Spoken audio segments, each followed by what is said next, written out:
Tiyongi Goyoni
sasampunipun paduka sabiyantu kaliyan ingkang raka Ndara Jagal Bilawa lan sampeyan ugi sampun gegulang olah kridane kabudayan nglatih joget para mbah para putri wonten ing Kedaton Negari Wirata Nah iya. Darah rehanala ki apa-apa sarwa becik. Perang ya oke. Menari juga oke. Nah iya. Pokoke ditukke nggon apa ae matuk pokoke. Ora nganti ra metu cakilan barang piye carane sing ben gatoki nggon cakil. Ya kowe kuwi kudu welantik kowe jejering kawula muda. Rek. Heeh, Dan. Lah sakniki badhe tindak pundi, Den? Kakang Semar. Kok dina iki aja tida-tida ayo nyaketi marang Kedaton Negari Wirata. Merga ora saku rada pati ora kepenak. Sak sirnane senopati tetelune negara Wirata. Patih Kincapa, Purba Kinca Piwah Raden Rajamala. Iki mengko bakale isih ana pukulane mungsuh tubusaning satu. Mula Kakang, ayo derekno sak laguku nyaketi marang Kedaton Wirata mbok menawa mengko ana ketleng lakon negara Wirata aku bakal saguh sabiyantu. Nggih. Kula tumut boten, Dek. Nggih, kula nggih tumut boten iki. Genahe ngoten. Lakon barang iki katut boten. Nek ora katut sing ngepri notasi sinten. Nggih to?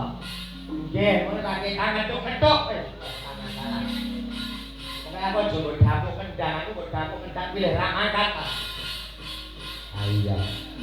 Yen mangkono aja kesuwen ayo lumaku lono nang nyaketi negara. Monggo kula derake.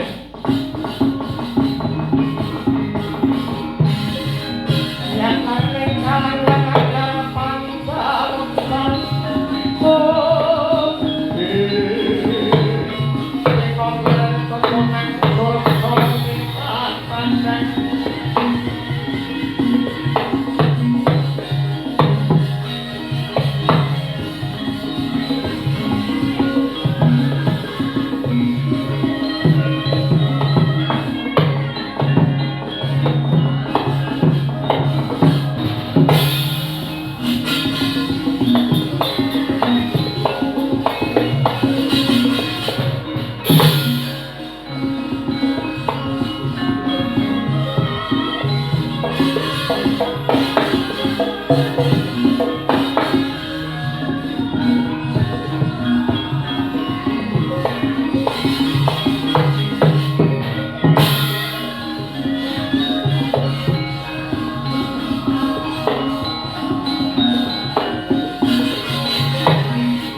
Raden Nutara isih bagus.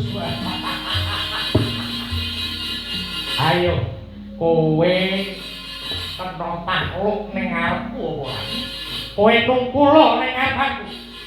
Manut timbang tak bujah kedaran. Prabu Susarmo jemlah-jemlah pengucap. Ayo iki putra Yatayana. Wah, ngeping lorong Kejapati kok kaya ngene, Gat.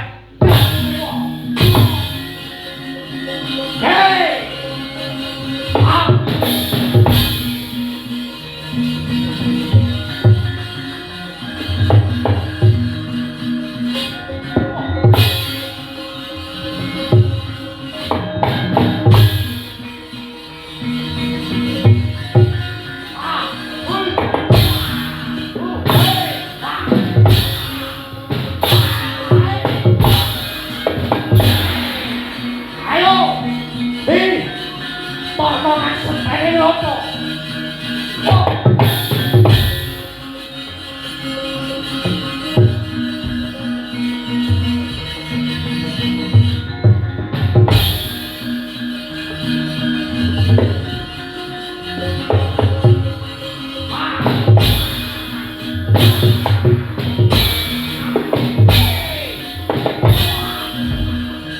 Wow.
mati aku.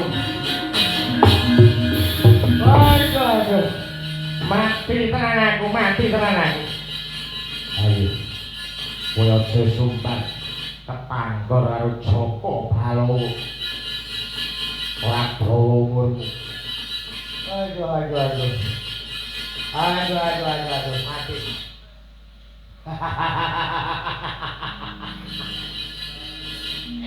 Joko Balowo. Gumbal apa? Gumbal. Iki lha sing dijagone karo negara Wirata. Nalika adon-adon adu jago menungso. Sing kandha kuwi Balowo sapa? Tandang grayangmu, polahmu kowe perang. Aku ki ora pangling. Sing kandha kuwi Joko Balowo sapa? Aku ketakon.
Sanata Wirata Prabu Mangsapati kadhet mandija kangko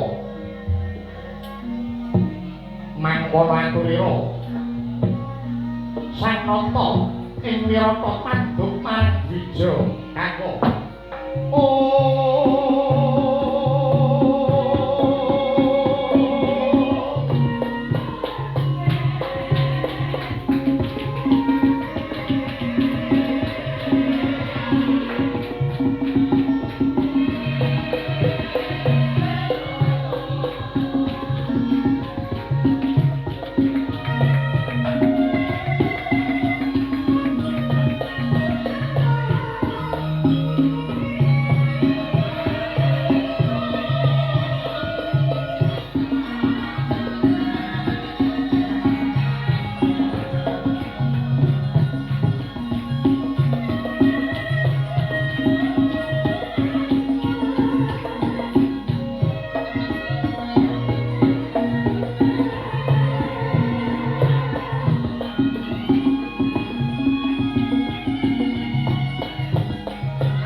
Saya suwe kok saya ngane-ngane kahanane iki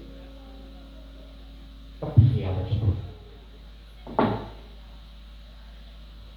lagi wae perkara siji rampung ontran-ontrane Yayi Kincaka rupa Kinca kelawan Raja Wala sing kepengin jongkeng marang kawibawan ingsun lagi wae rampung dirampungake dening kadangmu enom sing jare padha putra jagal lakas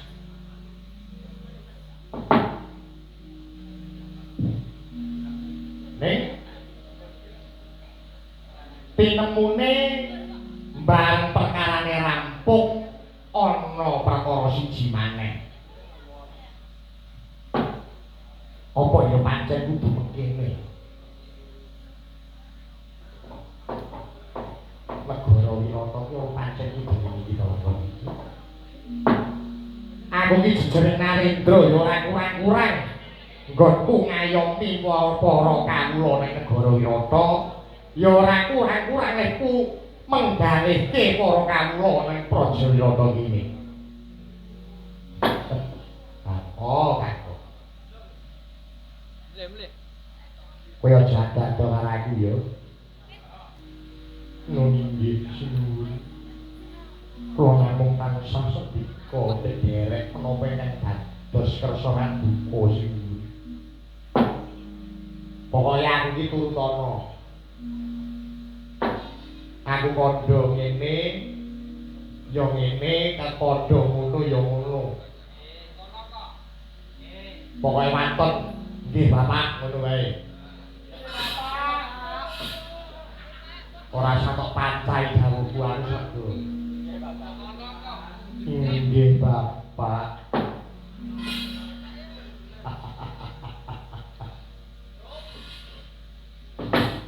ayo mumpung negara Wirata dina iki wis kalih saka rubeda wis kalih saka tukulaning mungsuh rubusaning satru sing bakal ndak sikara marang negara Wirata iki ayo kancanan aku main dadu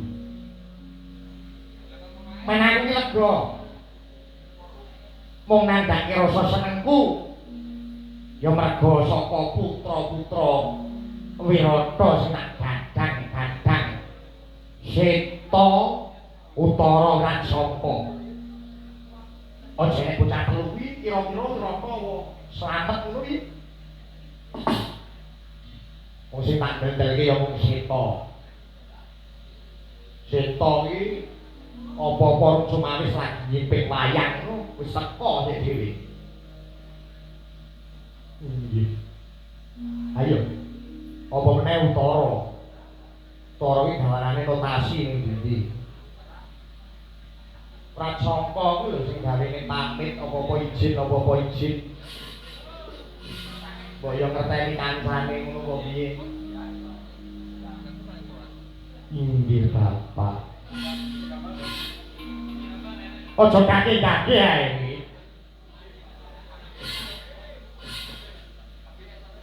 iki kene nyedak kene ayo dolanan dadu mumpung aku iki wis rena ing penggalih ya boleh yen wis dolanan dadu karo rembugan iki mengko syukuran negara Wirata kira-kira arep ngundang sinden pira pengrawit pira dalang pira inggih sampun kesesa ngawontenaken lho lha opo inggih boten menapa-menapa lho iki piye to iki bicara bukan ratu kok menggak-menggok ica-ico wis kene ayo iki saiki gede kowe sing anyar kowe ngopi dadu iki sing nuwun piye kula namung ngimutaken paduka sampun ngantos kebelarung-belarungan yen paduka kesukan dadu menika lho nang apa to kula aturi emut kesukan dadu menika mboten prayogi tumrapipun paduka Nalendra jejering Nalendra wonten ing negari Wirata iki mung dolanan dadu kok apa aku nggo aku iki piye to lho kok kena asik iki kene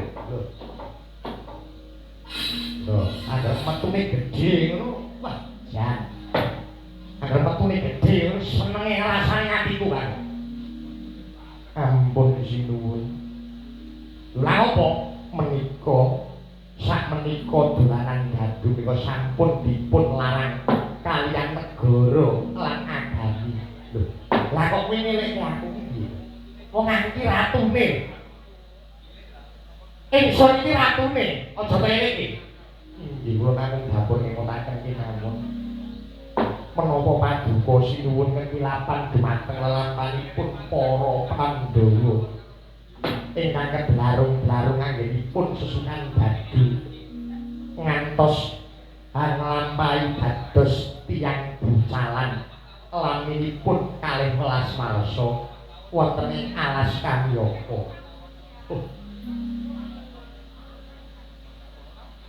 dilas saking yo lakone Pandhawa kudu ngono lakone Pandhawa iku kudu ngono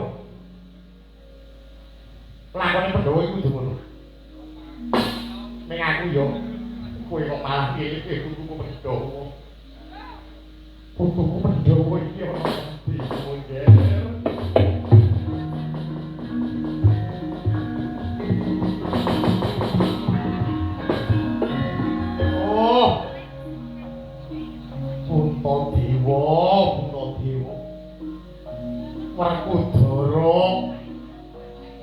rangka kembar. Aku kok malah dadi kengan pendhong kowe iki. Kowe kurang ajar ning aku. Kowe kurang ajar. Mung saatase aku dolanan dadu ae nganti ngelingke putu-putuku para Pandhawa. Lancang-lancang. Piwatine putu-putuku para Pandhawa to umbar. Tegese kowe ngino marang panjenengan ingsun ana lurah pasar kok ngino marang ratune. Kowe tegese kowe lancang. Aja tok bareng iki kowe. Aku ki ratune aja tok kandhani. Pinter kowe sing dadi ratu, dudu aku. Ngerti? Inggih kula namung dipun nyemutaken kemawon sinuwun. Aku ora lali kok dhewe. Aku ora lali. Kowe iki malah tak pikir-pikir karo ratu kok mulang kaya wong gerang mejar kuwi jalan. Wis ora sadremuk. Ora sadremuk aku. Kula mboten ngrembug kula namung ngene. Aku ora lali. Kowe iso ora tak kandhani, Kandhang kuwi ngrek atiku. Kandhang ngrek ati. Kowe ora keprowadanan paling tuman kowe.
Kinepruk wadah dadu sang bija kanggo dening sang Mangsapati.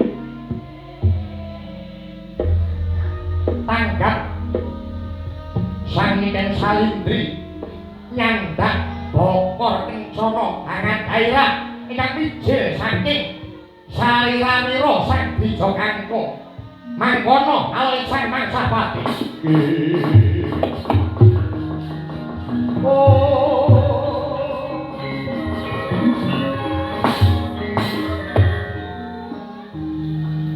Kurang ajar ya.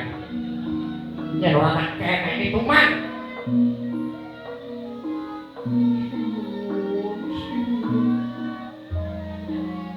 Bagi wong ora menapa kaya pemiko. Kene patu. Tegel ki mateng. Bija kang yo ben. Tegel yo ben. Mamak karo ratu. Tur meneh iki ngopo, Atase mung sagete ora pasar dadak nyandak bokor kencana tok adai getihe. Kaya larang-larang kok. Getihe kakung kaya larang-larang, Ora mungkin mandi matet prapun paduka sipun. Ngeman-ngeman ngopo. Ora patut. Larang bokor tak getihe kakung. Pak. Dijak seneng-seneng ora ngladeni malah mancai gawe ratu bangsa bae. Ayo tutup-tutup kaya ngono. Tutup-tutup.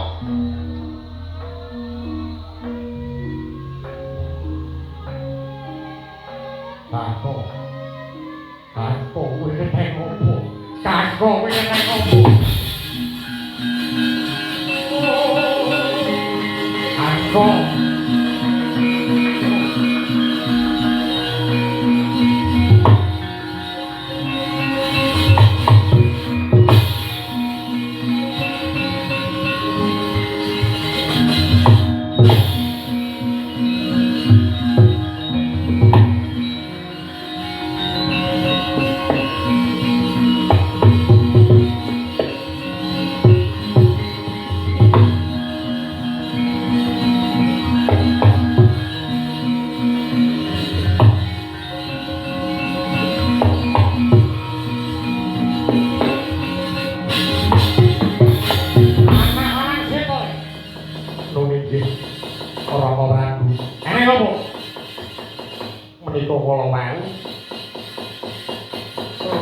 pasar Dwija kang pokumetes raipun saking Batu Biru.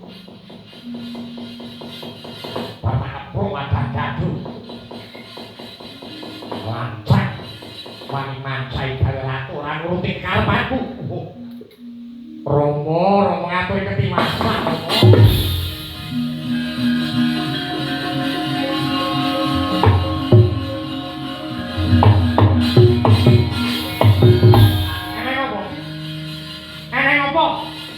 Kondo sing kenake ngopo?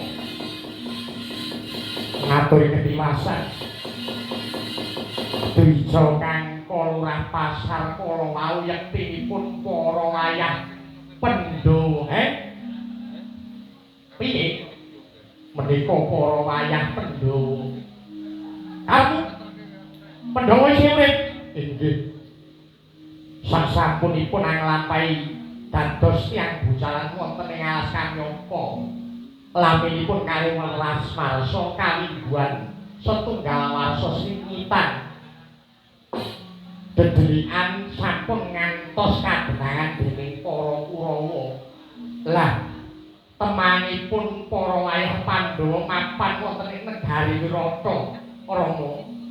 Dwija kangka menika Puntadewa Jagal Bilawa menika Werkudara inggih Bratasena kedhirehana menika wayah Janaka dene Grantika Tantri Pala menika Nakula Satya putuku putuku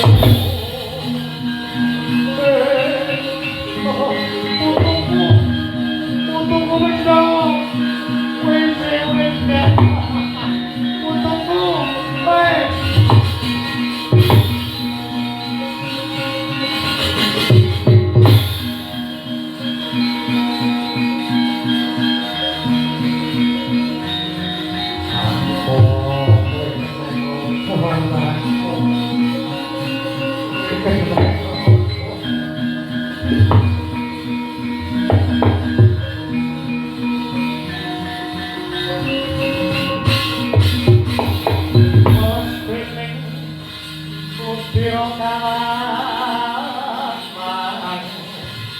Gotono Pangsumira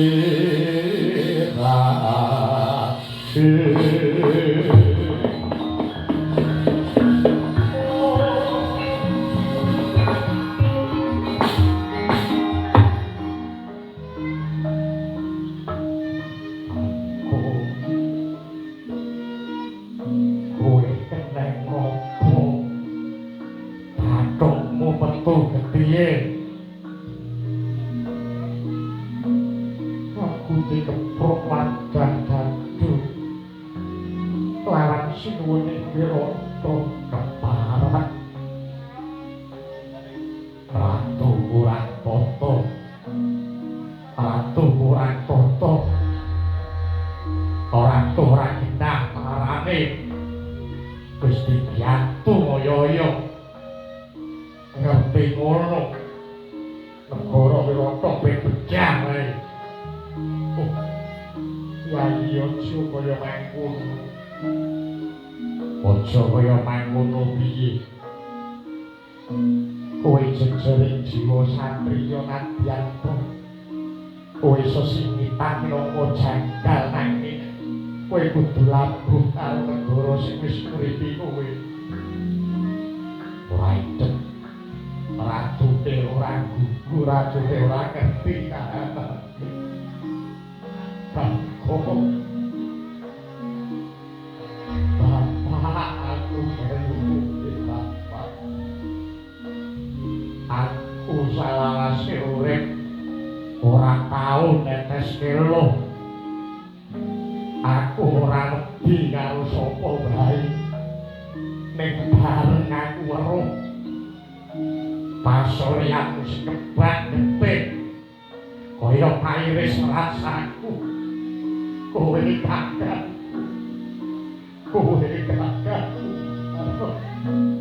wakile Sultanmu yen kowe kena apa-apa rasaku sing diiris-iris Bapak, aku melu kowe Bapak. Deston temen anak-anakmu para Pandhawa. Isih timur wis tok tinggal. Bareng nganti anjen dewasa kon nglakoni nandhang sing kaya pakene. Bapak aku melu kowe. Yayi. Ora usah sinambat karo Yayi Kang Muswarga. Awake dhewe wajibe mung nyuwargake wong tuwa kanthi tumindak becik marang sapa wae. Aja nganti gawe kucengas marang wong tuwa. Mundhak dinen ora prayoga Yayi. Wis Yayi. Ndak wawas iki wis mancine para Pandhawa. Badal sejatine wujud ayo saling. Ayo ngadeg marang Sinona Prabu Kanjeng Hyang Maswati wis ora satok genduli. Ayo ngaturke penuwun dene awake dhewe wis ngempeki ya marang negara Wirata iki. Wis manut pun Kakang yen aku isih mbok anggep Kakang kowe manut lawan aku. Iya. Aku kok manut karo kowe. Aku manut karo kowe Kakang.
Apuranen pun eyang yongges, apuranen pun eyang.